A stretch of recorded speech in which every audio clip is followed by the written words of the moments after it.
പതിവിലും സുന്ദരമായൊരു ദിവസം അത് കാണാൻ നമ്മളുണ്ടാകില്ലെന്ന് തീർച്ച. ഈ ചലനവും നിലയ്ക്കും, പ്രാണൻ വായുവിലലിയും.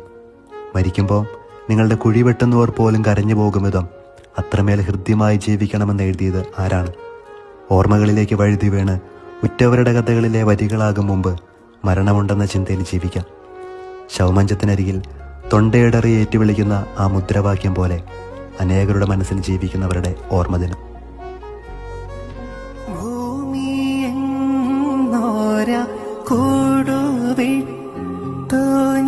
സ്വർഗമാ വീട്ടിൽ ചെല്ലവേ മാലാഖമാരും ദൂതരും മാറി മാറി പുണർന്നു പോ. ആധിവ്യാധികൾ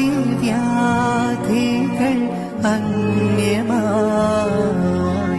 കർത്താവേ ജന്മം ധന്യമായി.